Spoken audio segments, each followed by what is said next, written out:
Dimension আপনি যদি modify করতে চান তাহলে সেটা আপনি করতে পারবেন যে আপনি প্রথমে যেটা লাস্ট টিউটোরিয়ালে যেটা দেখলেন যে ডাইমেনশন আপনি স্টাইল যেটা এই স্টাইলটা যেটা সেটা আপনি সিলেক্ট করে দিয়েছেন। সিলেক্ট করার পর এটার উপর আপনি ওভাররাইট করতে পারবেন। তো এই যে মডিফিকেশনগুলো কিভাবে করবেন আমি আপনাদেরকে কিছু কিছু উদাহরণ আমি আপনাদেরকে দেখাচ্ছি। যেমন এখানে যে ডাইমেনশনটা দেখতে পাচ্ছেন এই ডাইমেনশনটা আমি চাইলে গ্রিপ দিয়ে আমি এটা চেঞ্জ করতে পারি। আমি এটা যদি একটু দূরে সরাতে চাই বা আমি এখানে যে মাঝখানে যে লেখাটা আছে এইটাকে ধরে আমি যদি উপরে নিতে নিই এবং উপরে নিলে অটোমেটিকলি দেখেন যে সে অটোমেটিকলি এই লাইনটা তৈরি করে দিচ্ছে। তো এভাবে আপনি এই ধরনের ডাইমেনশন আপনি চেঞ্জ করতে পারবেন। এরপরে এখানে দেখেন যে এখানে যে ডাইমেনশনটা আছে এই ডাইমেনশনটা আমি সিলেক্ট করলাম।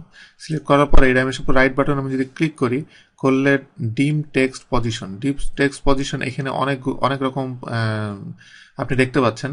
তো আমি এখানে মুভ টেক্সট অ্যালংটা মানে হলো এইখানে আমি যে টেক্সটটা আমি আমার ইচ্ছা মতো যে কোনো জায়গায় আমি দিতে পারবো। সেটা এখানেও দিতে পারি, এখানেও দিতে পারি, যে কোনো জায়গায়। এটার জন্য আমার ডাইমেনশনে অ্যারো যেটা সেটা এটা নড়বে না।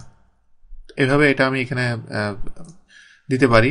আমি আবার যদি রাইট বাটন ক্লিক করে ডিম টেক্সট পজিশন যেটা আছে মুভ উইথ ডিম লাইন মানে আমি ফার্স্টে যেটা আমি ছিল সেটা সেই পজিশনে আমি আবার চলে গেলাম। তো এভাবে আপনি এটা আপনি চেঞ্জ করতে পারবেন।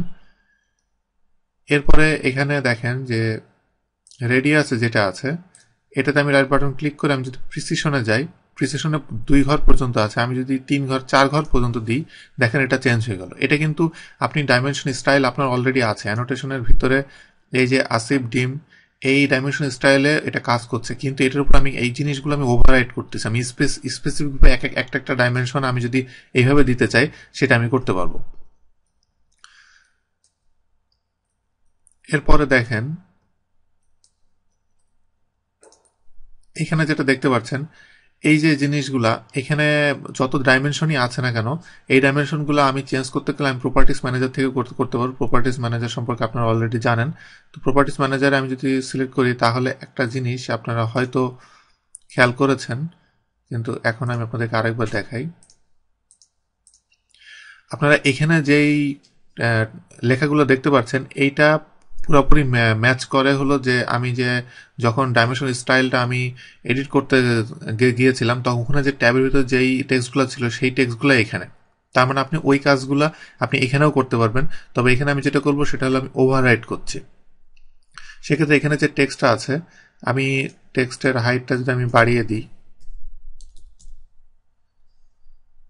টেক্সট রোটেশন যদি 25 দিই দেখেন এটা এখানে কিভাবে চেঞ্জ হয়ে গেল।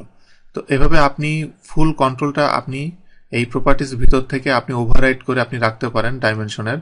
এবং এখানে আরেকটা যেটা জিনিস আমি আপনাদেরকে দেখাই, আমি এটা সিলেক্ট করলাম। এখানে প্রত্যেকটার ভিতরে দেখেন অ্যারো আছে, যে সেন্টার মার্ক আছে, সেন্টার মার্ক প্রত্যেকটার ভিতরে আছে। আমি এইটার যে সেন্টার মার্ক সেটা আমি রাখতে চাই না। এটা ডিফল্টে যদিও ডাইমেনশন স্টাইলে দেওয়া আছে, এইটা যদি আমি না রাখতে চাই সেক্ষেত্রে লাইন এবং অ্যারো এটার ভিতরে যে সেন্টার মার্ক অপশন আছে সেন্টার মার্কের ভিতরে যে আমি যদি এটা নান দিই তাহলে সেই ক্ষেত্রে দেখেন এখানে কিন্তু সেন্টার মার্ক অপশনটা চলে গিয়েছে। তো এইটা আপনাকে বুঝতে হবে যে আপনি কিভাবে আপনি ওভাররাইড করছেন। তবে ওভাররাইড করার জন্য সবচেয়ে বেস্ট ওয়ে হলো আপনি প্রপার্টিস ম্যানেজারটা আপনি ইউজ করেন, সেটা সবচেয়ে বেস্ট ওয়ে। এবং প্লাস এটা রাইট বাটন ক্লিক করলে এখানে আপনি text position, precision, dimension style এই জিনিসগুলো আপনি এখান থেকে ইউজ করলে আপনি আরো দ্রুত কাজ করতে পারবেন।